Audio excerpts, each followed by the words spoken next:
अस्सलामुअलैकुम, welcome back. आज मैं आपके लिए लाई हूँ एक और बहुत ही ज़बरदस्त और सबक आमोज़ कहानी। बहुत समय पहले की बात है कि गंगापुर नाम के एक गांव में गोपाल नाम का एक आदमी रहता था। वो अपने दादा और पूर्वजों की छोड़ी गई ज़मीन पर खेती करके गुजारा करता था। अपने गांव के लोग इसे बहुत अमीर मानते थे, पर इसकी असल हालत तो सिर्फ वो और उसकी बीवी ही जानते थे। पैसों की कमी इनके घर में हमेशा बनी रहती, फिर बाहर लोगों को यही दिखाता था कि इसके घर में कोई कमी नहीं है। गोपाल वैसे तो बहुत सीधा सा इंसान था, पर वो बहुत होशियार और चालाक था। गांव में अगर कोई छोटा मोटा झगड़ा हो जाता तो वो इसे पंचायत के जरिए हल कर देता और ऐसा जवाब पेश करता कि सामने वाला इंसान खामोश हो जाता। इसकी होशियारी के चर्चे पूरे गांव में फैलने लगे। लोगों ने बातें करना शुरू कर दी। ये बातें महाराज शक्ति सिंह के कानों तक भी पहुंची कि गोपाल अपने गांव के कोई भी फैसले राज दरबार तक नहीं आने देता, वहीं पर हल कर देता है। महाराज शक्ति सिंह ने जब ये सुना तो उन्होंने सोचा कि क्यों ना इस गोपाल नाम के किसान की परीक्षा ली जाए। हम भी तो देखें कि वो कितना होशियार है। यही सोचकर महाराज ने अपने नौकरों को गोपाल को बुलाने के लिए भेजा। जब गोपाल को बताया गया कि तुम्हें राजमहल में बुलाया गया है, तो गोपाल बड़ी उलझन में पड़ गया। ये ना जाने मुझसे क्या गलती हो गई है कि महाराज ने मुझे राज दरबार में बुलाया है। पूरे रास्ते गोपाल यही सोचता हुआ चला आ रहा था। राज दरबार में पहुंचकर इसने महाराज शक्ति सिंह से पूछा कि महाराज, इस गरीब से कोई गलती हुई है क्या, या फिर कोई गुस्ताखी हुई कि आपने इसे राज दरबार में बुलाया। महाराज ने कहा, नहीं गोपाल, तुमसे कोई गलती नहीं हुई है। असल बात यह है कि हमने तुम्हारी अकल और दानाई के बड़े किस्से सुने हैं। हमने सुना है कि तुम अपनी अकल से लोगों के झगड़े सुलझाते हो, ऐसे ऐसे जवाब पेश करते हो कि इनका कोई तोड़ नहीं कर सकता। तो हम ये चाहते हैं कि तुम हमारे लिए कोई ऐसा काम करो जो आज तक किसी ने ना किया हो। गोपाल ने जब ये सुना तो उलझन में पड़ गया, पर फिर भी कुछ सोचकर बोला, महाराज, ऐसे काम अचानक तो नहीं हो जाते हैं, फिर एक दिन में नहीं होते। महाराज समझे नहीं कि गोपाल क्या कहना चाहता है। तो गोपाल ने महाराज को समझाते हुए कहा, महाराज, आप ज्यादा इस हवाले से मत सोचे। आपने कह दिया कि मैं आपके लिए कोई ऐसा काम करूं जो आज तक किसी ने ना किया हो, तो मैं एक दिन आपके लिए ऐसा काम जरूर करूंगा। अभी मुझे जाने की इजाजत दे दो। इजाजत लेकर गोपाल अपने घर वापस आ गया। एक हफ्ते तक गोपाल अपने घर में बैठा सोचता रहा कि इसे ऐसा क्या करना चाहिए। एक दिन सोते वक्त गोपाल ने अचानक अपनी बीवी से कहा, अरे राधा, मेरी बात सुनो। कल सुबह उठकर मेरे लिए 4-6 पराठे बना देना, थोड़ा अचार भी रखना, मुझे कहीं जाना है। राधा सुबह उठी, बस इसने जल्दी से पराठे बनाए, इसके बीच में अचार रखा और रुमाल में बांधकर एक पोटली बना दी। गोपाल अपनी पोटली लेकर सुबह सुबह घर से निकल गया। वो जंगल की तरफ जा रहा था। बीच जंगल में पहुंचकर इसने देखा कि एक छोटी सी गुफा बनी हुई है, तो वो इस गुफा में चला गया। गुफा बिल्कुल साफ सुथरी थी। ऐसा लगता था कि जैसे कोई साधु इसमें बैठकर इबादत करता हो, और अब इसने वो जगह छोड़ दी हो। पूरे दिन गोपाल इसी में लेटा सोचता रहा। शाम हुई, शाम डले इसने अपने घर की तरफ लगाई। रात के अंधेरे में गोपाल घर में घुसा। इसकी बीवी ने पूछा कि आज सारा दिन कहाँ रहे। तो गोपाल ने बोला, देख, इन चक्कर में ना पड़ के मैं कहाँ जाता हूँ और क्या कमाता हूँ। तो बस मुझे रोजाना पराठा बनाकर दे दिया कर। अगले दिन राधा ने फिर पराठे बनाकर दे दिए। गोपाल लेकर इसी गुफा में पहुंच गया। पूरे दिन इस गुफा में लेटा रहता और रात को अपने घर आता। ये सिलसिला एक हफ्ते तक चलता रहा। गोपाल के पड़ोस में एक धोबी का परिवार रहता था। धोबी की कुछ समय पहले मौत हो गई थी। इसकी बीवी को गांव वाले लोग धोबी काकी कहकर बुलाते थे। धोबी काकी का गोपाल के परिवार में आना जाना लगा रहता। धोबन काकी की एक आदत ये भी थी कि अगर इसे कोई बात पता चल जाए तो जब तक पूरे गांव में ना फैला दे, तब तक इसके पेट में दर्द होता रहता है। जब इसने देखा कि गोपाल दिखाई नहीं देता तो वो हाल चाल पूछने गोपाल के घर पहुंची। गोपाल इसी समय घर में गुस्सा था। तो दोबन काकी पूछने लगी, अरे बच्चे, आजकल दिखाई नहीं देते हो, कहाँ से आए हो। तो गोपाल बोला, काकी बस पूछो मत, मैं क्या ही बताऊं तुम्हें, तुम तो पूरे गांव में फैलाकर आ जाओगी। काकी बोली, नहीं बच्चे, नहीं, मेरे यकीन करो, मैं किसी से ना कहूंगी। आज तक तुम्हारे घर की बात कभी किसी से कही है क्या? नहीं कहा। अब तक तो ना नहीं कहा, पर आगे का कोई भरोसा नहीं। उनके बात ही कुछ ऐसी है। अब तो दोबन काकी और भी तजस्सुस में आ गई। उसने बोला, बच्चे क्या बात है, तू बता ना, कितने दिन? गोपाल बोला, काकी मैं स्वर्ग को देख कर आया हूँ, मेरा सफर देवताओं के साथ उठना बैठना है। काकी को यकीन ना हुआ, बोली, बच्चे हमसे इस उम्र में झूठ ना बोलो, तेरी कसम खा के मैं स्वर्ग की यात्रा करके आया ही। वैसे मुझे क्या ही फर्क पड़ता है कि तुम यकीन करो या ना करो। दोबन काकी की तो आंखें चौड़ी हो गई। वो बोली, बच्चे हमें भी स्वर्ग दिखाओ। तुम स्वर्ग गए थे तो तुम्हारे धोबी काका तुम्हें जरूर मिले होंगे, मेरे बारे में पूछ नहीं रहे थे क्या? अब गोपाल हंसते हुए बोला, कहा कि काका बड़े मजे में ही और पूछ रहे थे कि क्या तुम्हारी दोबन काकी अभी भी चुगलियां करती है। दोबन काकी ने जब ये सुना तो बुरा सा मुंह बना लिया और बोली, देख ले बच्चे, मरकर स्वर्ग में बैठ गया पर मेरी बुराई करना अभी भी नहीं छोड़ा। वैसे मुझे ये तो बता, तेरे काका मुझे याद करते हैं? काका बोल रहे थे कि अगली बार काकी को साथ लेकर आना, पर मैंने मना कर दिया। अरे क्यों बच्चे, मना क्यों कर दिया? कहा कि तुम्हें नहीं पता कि स्वर्ग जाने में बड़ा पैसा लगता है। हाँ तो हमें बता, कितना पैसा लगता है? मेरे घर में पैसे की कोई कमी थोड़ी ना है। गोपाल ने इधर उधर देखकर कहा, अरे काकी, दीवारों के भी कान होते हैं, जरा धीरे बोलो। वैसे मुझे तुम पर यकीन नहीं है, पहले तुम मेरी कसम खाओ कि तुम गांव में किसी और को तो नहीं बताओगी हमारी इस यात्रा के बारे में। नहीं बच्चे, मैं किसी से नहीं कहूंगी। आज तक कोई बात मैंने कही है क्या? बाहर किसी से जाकर ये सुन लो। गोपाल हंसते हुए बोला, नहीं कहा कि नहीं, आज तक नहीं कही, पर मैं तुम्हें बता ही देता हूँ कि इसमें सब में 500 सोने के सिक्के का खर्चा आएगा। काकी अपने घर गई और 500 सोने के सिक्के लाकर गोपाल के हाथ में रख दिए और बोली, तो बता बच्चे, कब लेकर जा रहा है स्वर्ग दिखाने के लिए? गोपाल ने धीरे से कहा, काकी इस सब में वक्त लगता है, मुझे भगवान के देवताओं से बात करनी पड़ेगी कि वो अगली बार मुझे स्वर्ग दिखाने के लिए कब लेकर जाएंगे। तुम निश्चिंत होकर आराम से अपने घर चली जाओ। 2-3 दिन तक ऐसे ही सिलसिला चलता रहा। गोपाल सुबह चला जाता, गुफा में पूरा दिन लेट कर रात को वापस आ जाता। इधर महाराज के भी परेशानी बढ़ गई कि गोपाल को बोले हुए 2 हफ्ते हो गए हैं, अभी तक इसने कोई ऐसा काम नहीं करके दिखाया। तो उन्होंने सिपाहियों को गोपाल को बुलाने के लिए भेजा। सिपाही गोपाल को बुलाने के लिए जब गोपाल के घर के पास पहुंचे तो धोबी काकी मिल गई। उन्होंने दोपन काकी से पूछा, काकी गोपाल घर में है क्या? नहीं हुजूर, आजकल वो घर में कहाँ रहता है? तो सैनिक ने पूछा कि अब वो कहाँ रहता है? काकी ने चुप रहने की बहुत कोशिश की, पर इसके पेट का दर्द चुप कहाँ होने देता है। काकी को तो इसने बता ही दिया कि गोपाल तो आजकल स्वर्ग को देखकर आ रहा है, अभी 2 दिन पहले ही लौटा था और अब मुझे लेकर जाएगा, तो इस तैयारी में लगा हुआ है। नौकर ने जब ये सुना तो इसने आकर अपने साथी को बताया। अब तो दोनों के दिल में ये बात चलने लगी कि हमें भी स्वर्ग जाना है। दोनों जाकर दोबन काकी से मिले ताकि किसी तरह हमें भी स्वर्ग लेकर चलो। ना गोपाल से कहो कि वो हमें भी अपने साथ लेकर चले। दोबन काकी बेचारी मजबूर हो गई।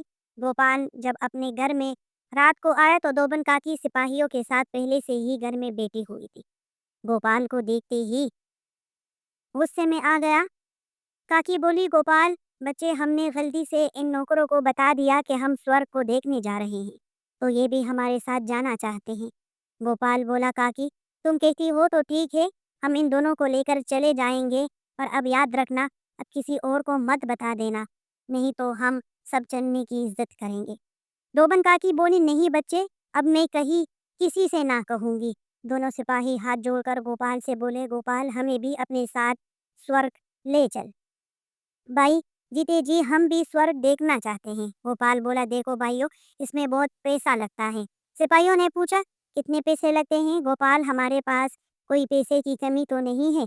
गोपाल बोला, दोनों के 1000 सोने के सिक्के लगेंगे।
अब गोपाल के पास पैसे बहुत थे। वो यही सोच रहा था कि अब क्या किया जाए। जो महाराज और सिपाहियों ने इसे यात्रा के लिए दिए थे, सो एक दिन गोपाल रात को बाजार जा पहुंचा। वहां से इसने एक हट्टा कट्टा तगड़ा बेंसा खरीदा और एक मोटी सी रस्सी भी खरीदी। दोनों सामान लेकर गोपाल अपने घर पहुंचा। घर के पिछवाड़े में इसने बेंसे को एक पेड़ के साथ बांध दिया और मोटी सी रस्सी अपने घर में छुपा दी। अगले दिन इसने सिपाहियों से कहा कि रात को महाराज को लेकर आ जाना, यात्रा के लिए निकलना है। मैंने देवताओं को मना लिया है। वो पहले तो मुझ पर बहुत नाराज हुए थे, पर मैंने जब इनसे प्रार्थना की तो वो मेरी बात मान गए और उन्होंने कहा कि रात को ही निकलना है। दोबन काकी को भी खबर भिजवा दी गई। जैसे ही रात हुई, दोबन काकी, दोनों सिपाहियों और महाराज सारे गोपाल के घर इकट्ठा हो गए। गोपाल उन्हें घर से थोड़ी दूर जंगल की तरफ ले गया और अच्छे से समझाते हुए बोला, देखो सबको मैं एक बात समझाना चाहता हूँ। स्वर्ग का रास्ता बड़ा ही डरावना है। तुम सब लोग डर ना जाओ, इसलिए मैं तुम सबकी आंखों पर पट्टी बांध दूंगा। और स्वर्ग का रास्ता बहुत ही कठिन है, बड़ा टेढ़ा मेढ़ा है, इसलिए रस्सी को जरा कस कर पकड़ना। सभी सहमत हो गए। सबने अपनी आंखों पर पट्टी बांध ली। गोपाल बेंसे के खोल कर जंगल में ले आया और बेंसे के गले में बस मोटी सी रस्सी बांधकर सब लोगों को पकड़ाते हुए बोला, इस रस्सी को कस कर पकड़ना और मैं जरा देख कर आता हूँ कि भगवान के देवताओं का क्या रद्द अमल है। अभी आया कि नहीं, थोड़ी देर बाद धीरे धीरे नगाड़े की आवाज शुरू हो गई, यानी ढोल बजने लगी। सब लोगों ने सोचा कि भगवान जी आ रहे हैं, इसलिए नगाड़ों की आवाज हो रही है। यानी ढोल गोपाल बजा रहा था, जो इसने पहले ही जंगल में छुपा कर रखा था। थोड़ी देर बाद गोपाल इन सब के पास आकर बोला, देखो भगवान के दूध आ गए हैं। तुम सब लोग सर की यात्रा के लिए तैयार हो। सभी ने एक सफर में कहा, हम सब तैयार हैं। तो सबसे पहले रस्सी महाराज ने पकड़ी, इसके बाद दो सिपाहियों ने और सबसे बाद में दोबन काकी ने। सभी बड़े खुश थे कि उन्हें जीते जी स्वर्ग को देखने का मौका मिलेगा। इतने में गोपाल बोला, मैंने इस रस्सी को भगवान की दूतों के रथ में बांध दिया है, अब ये चलने के लिए तैयार है। सभी लोग कसकर रस्सी पकड़ना और ध्यान रहे कि रस्सी हाथ से छूट ना पाए। अगर रस्सी हाथ से छूट गई तो वो यहीं पर रह जाएगा, स्वर्ग नहीं जा पाएगा।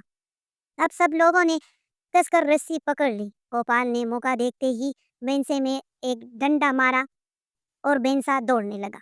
बेंसा जंगल की तरफ दौड़ा, सभी लोग पीछे पीछे दौड़ने लगे। अब इनके दिमाग में तो स्वर्ग को देखने की बात चल रही थी, तो उन्हें ऐसे लग रहा था कि जैसे हम उड़ रहे हैं। कभी पेड़ों से टकराते, कभी पहाड़ों से टकराते, चोटें भी आए, पर सब बड़े खुश थे, क्योंकि उन्हें पता था कि आसमान का रास्ता कोई इतना आसान तो नहीं होगा।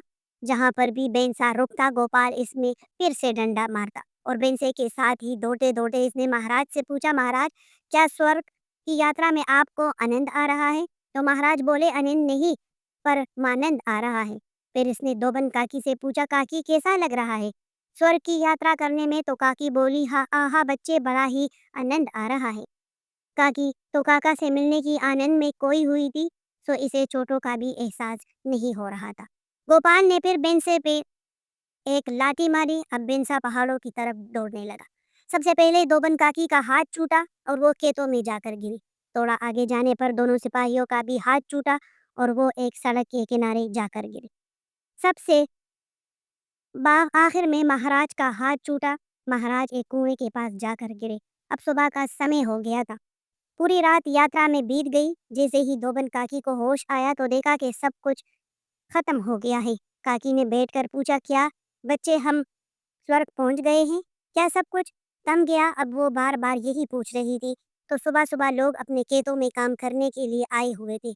उन्होंने दोबन काकी को खेत में कीचड़ में पड़े हुए देखा तो हंसते हुए बोले, अरे काकी, तुम खेत में पड़ी हो, कहीं स्वर्ग में ना हो? काकी ने जैसे ही पट्टी हटा कर देखी तो देखा कि वो तो खेत के बीचों बीच कीचड़ में पड़ी हुई है।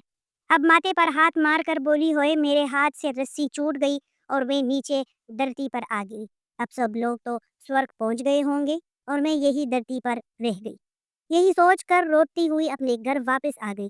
इधर सिपाही सड़क किनारे पड़े बार बार वो भी यही दोहरा रहे थे कि हम लगता है स्वर्ग पहुंच गए हैं। राहगीरों ने उन्हें उठाया और इनके कपड़े जाए और बोले, भाइयों अभी तो तुम धरती पर हो, तुम स्वर्ग पर नहीं गए। जब उन्होंने ये सुना तो अपने हाथ आँखों से मट पट्टी हटा दी कि वो तो एक सड़क के किनारे पड़े हुए हैं। अब उन्होंने भी यही सोचा कि इनके हाथ से भी शायद रस्सी छूट गई है। अब महाराज गोपाल और दोबन काकी को स्वर्ग में पहुंच गए होंगे और हम यहाँ धरती पर ही रह गए। और ये हमारा दरबार गया। अब दोनों सिपाही अपने बागे को कोसते हुए अपने घर की तरफ चले गए। इधर महाराज कुएं के पास जाकर गिरे थे। सुबह के समय औरतें वहां पर पानी लेने के लिए आई। देश के राजा को इस तरह इस हालत में पड़े देखकर सारी लड़कियां आपस में बातें करने लगी कि ये तो महाराज जैसे लग रहे हैं। उन्होंने आवाज लगाई महाराज से, पूछा महाराज आपको क्या हुआ है, आप यहाँ इस हालत में कैसे? महाराज ने जब औरतों की आवाज सुनी तो उन्होंने सोचा, आह मैं स्वर्ग में पहुंच गया हूँ और स्वर्ग की अप्सराएं मुझसे बात कर रही है। इसी वक्त में महाराज ने जैसे ही आंखों से पट्टी हटाई और कुएं को देखकर उन्होंने पूछा कि मैं कहाँ हूँ? तो लड़कियां बोली, महाराज आप तो एक कुएं में के पास मौजूद है और स्वर्ग में नहीं जमीन में है, स्वर्गलोक में नहीं है। जरा होश में आइए, आपको हुआ क्या है? अब महाराज को तो बड़ी शर्म आई। उन्हें लगा कि मेरे हाथ से रस्सी छूट गई और मैं धरती पर ही गिर पड़ा। अब तो दोबन काकी भी और दोनों सिपाही स्वर्ग में पहुंच गए होंगे और मैं देश का राजा होकर भी यहाँ कुएं के पास पड़ा हूँ। छी छी छी, कैसी शर्मिंदगी की बात है। महाराज के कहने पर एक घोड़े का बंदोबस्त किया गया। घोड़े पर बैठकर महाराज फटेहाल राज दरबार में पहुंचे। राज दरबार में पहुंचकर उन्होंने सबसे पहले तो नहाकर अपने कपड़े बदल लिए और अपने सिपाहियों को गोपाल के घर भेजा के जाओ गोपाल को बुला कर लाओ। सिपाही गोपाल के घर पहुंचे तो गोपाल की बीवी ने कहा, वो तो महाराज के साथ ही गए थे, अभी तक नहीं आए। महाराज कैसे आ गए? ये सुनकर सिपाही उल्टे बाप राजा दरबार में पहुंचे और सारी बात महाराज को बताई। महाराज अब अपने मन में सोच रहा था कि मेरे हाथ से रस्सी छूट गई, मैं नीचे गिर गया, गोपाल और लोगों को लेकर स्वर्ग पहुंच गया होगा। थोड़ी देर में वो सिपाही जो महाराज के साथ गए थे वो राज दरबार में हाजिर हुए। दोनों को लगी चोटों के कारण दोनों लंगड़ा कर चल रहे थे। महाराज ने जैसे ही इन सिपाहियों को देखा तो पूछा, बोले अरे तुम लोगों के हाथ से भी रस्सी छूट गई थी क्या, जो तुम भी इधर ही हो? क्या तुम लोग स्वर्ग नहीं पहुंचे? दोनों ने कहा, हम महाराज हमारे हाथ से भी रस्सी छूट गई थी। अब तो महाराज को अपने ऊपर और भी शर्म आने लगी कि देखो एक बूढ़ी काकी स्वर्ग पहुंच गई और हम हट्टे कट्टे सारे नीचे गिर गए। थोड़ी देर बाद ही गोपाल राज दरबार में हाजिर हुआ और महाराज से बोला, महाराज कैसी रही स्वर्ग की यात्रा? सुनते ही महाराज ने नीचे मुंह कर लिया। गोपाल ने हंसते हुए कहा, महाराज असल में तो तुम लोगों ने कोई स्वर्ग की यात्रा नहीं की थी। और इतना कहकर गोपाल ने सारी सच्चाई राज दरबार में बता दी। ये सुनकर महाराज गुस्सा हो गया और बोला कि गोपाल तुमने हमारे साथ अच्छा नहीं किया है, ये मजाक तुम्हें महंगा पड़ेगा। अब गोपाल ने हाथ जोड़ते हुए कहा, गलती माफ हो महाराज, पर आपने ही तो कहा था कि कोई ऐसा काम करके दिखाओ जो आज तक किसी ने ना किया हो। तो बताओ महाराज, इस तरह की स्वर्ग यात्रा क्या आपको किसी ने कराई है? अब तो महाराज की हंसी छूट गई और वो अपने मन में सोचने लगे कि तो गोपाल ठीक ही कह रहा है। बेइज्जती तो हुई है पर कोई बात नहीं, स्वर्ग की यात्रा का आनंद भी तो आया है। इसमें गलती हमारी भी तो है, कभी जीते जी कोई स्वर्ग गया है? बात तो हमें ही समझनी चाहिए थी, पर अकल पर पत्थर तो हमारे ही पड़े थे, इसमें इसका कोई कसूर नहीं है। महाराज गोपाल से बड़े खुश हुए और उन्होंने ढेर सारे इनाम देकर गोपाल को राज दरबार से अलविदा किया। इधर जो दोबन काकी को भी सच्चाई का पता चला तो वो शर्म से पानी पानी हो गई, पर वो ये सोचकर हंस दी कि इस यात्रा में मैं अकेली तो नहीं थी, महाराज के दो सिपाही और महाराज भी मेरे साथ थे। ये थी एक छोटी सी इंफॉर्मेटिव वीडियो। इस कहानी से हमें यही सबक मिलता है कि हमेशा अपने अकल से, दिमाग से काम लेना चाहिए। अगर आपको ये कहानी अच्छी लगी हो तो काइंडली मेरे चैनल को ज़रूर सब्सक्राइब कीजिएगा। अल्लाह हाफिज़।